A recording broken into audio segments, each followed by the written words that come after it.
In this episode of Will's Personal Development Show, I am going to talk about 5 ways on how to dive deeper into the present moment. Now, first and foremost, this question is from a subscriber when I reached out asking what you guys will want to talk about. This is from a question from Vera Ray Hood. She wants to know how you can get better at this. First and foremost, I think this is such a very important concept. Most people don't even know the value of diving into the present moment and being more present. So just knowing the value puts you at a higher level.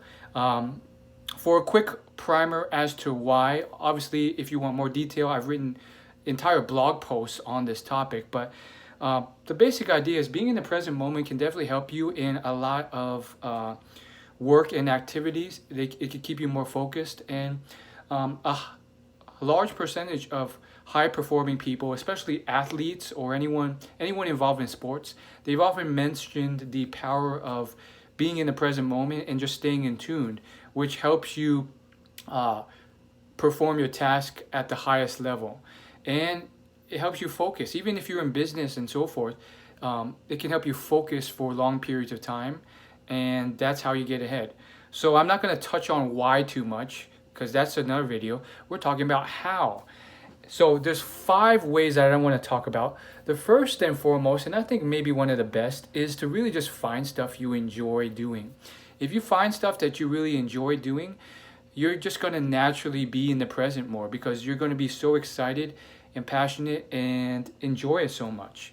And there's many things that someone can enjoy. One example is David Dobrik. When you watch his vlogs, you can tell he's usually present, at least in the footage that he shows. Maybe not all day, but in those moments, he's very present, because he's laughing, he's cracking more jokes than I even come across in a single day. I mean, he has a great group of friends who are always just so humorous and just enjoying life.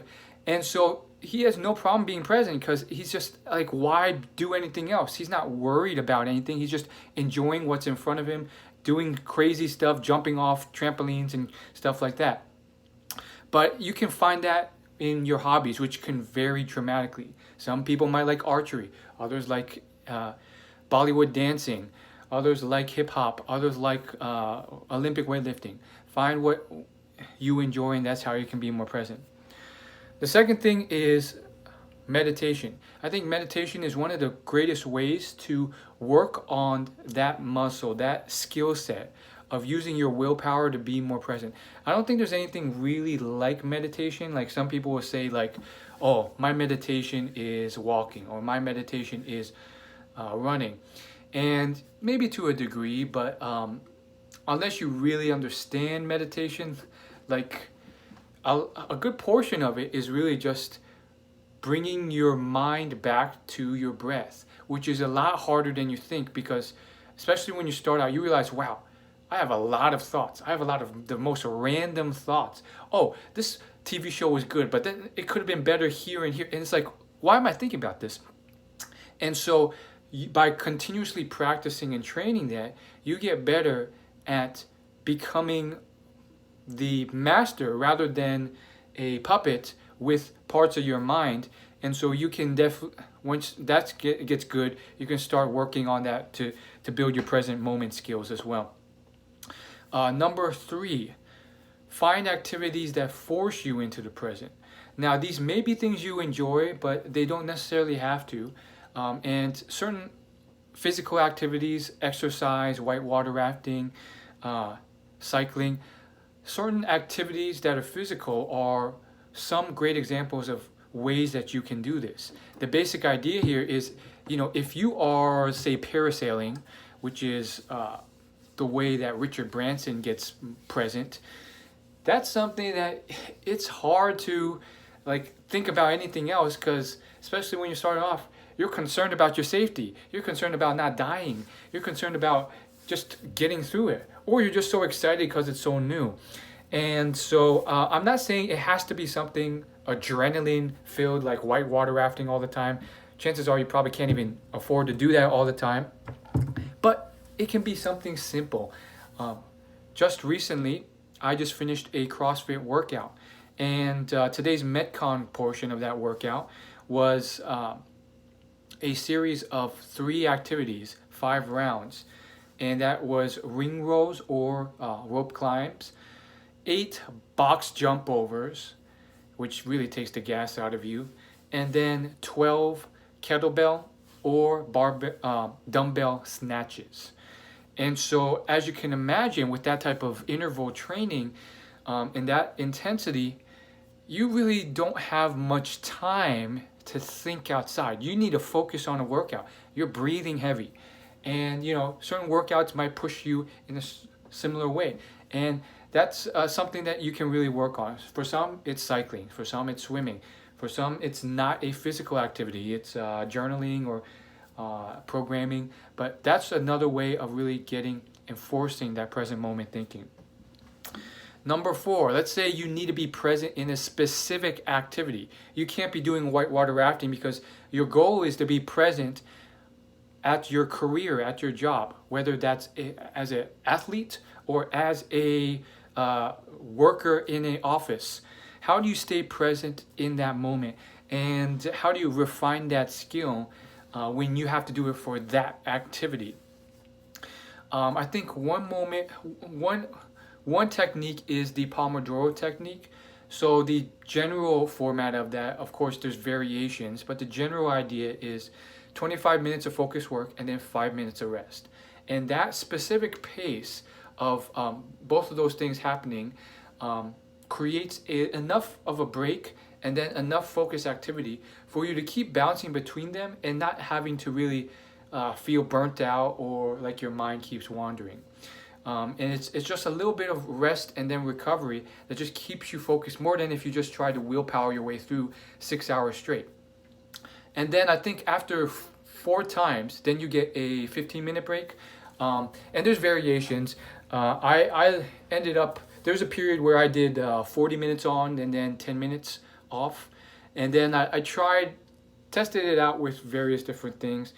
Right now, it's usually still, sometimes it's 25, sometimes it's 45. It just depends. Sometimes it's 55-5 or 50-10. But that's the general feel, and it can really be more productive, even though it seems less because you're taking breaks more frequently. But those breaks are investment that means you can take less of a break in certain ways. So that's number 4. And then the 5th thing that you can do to be more present in the moment is simply take some mindful breaths in and out right now.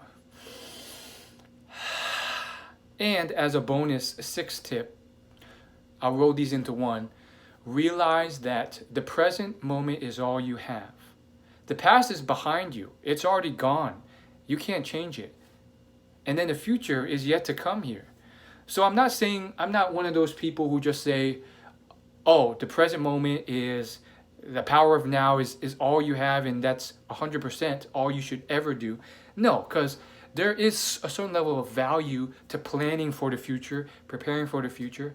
And there's a certain amount of value to reflecting on your mistakes of the past to improve your future, or even just to reminisce and enjoy the good times you've had.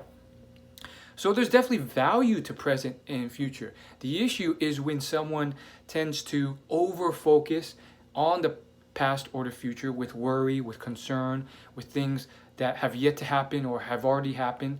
And that just causes excessive, unproductive anxiety or unhappiness. And so, give a little bit of time to the present and the future, the past and the future, future from time to time. But realize that now is all you have. Now is all you can really change and affect. Right now, as I'm filming this video, that's what I can affect in this moment. I can't affect what's happened 10 minutes ago, an hour ago, whatever. I can't affect what's going to happen in the future. To a degree. I could work on the present, which could affect my future. But to do that effectively, I need to focus on my task currently to the best of my ability, not try and multitask it. So I'm not thinking about, in 2 weeks I'm going to do this, and in 3 weeks I'm going to do this. I'm focusing on making this video as clear and articulate as possible, and just that. So just realizing that the present is all you have can help you but also taking some conscious breaths, 5, 10, in, out. I like to slow it down a bit, in, out. And there's plenty of free meditation apps and YouTube videos for beginners that can give you some more tips. But generally speaking, just breathe through your nose, out. And then all of a sudden you start focusing on your breath, your anxiety starts to ripple away, and you start to feel, okay, now's what we got to do. So hopefully that helps you out. And thanks for watching. Let me know your requests for what else you want to see a video on. And I'll see you later. Subscribe, like, comment, hit that bell notification, and thank you for watching.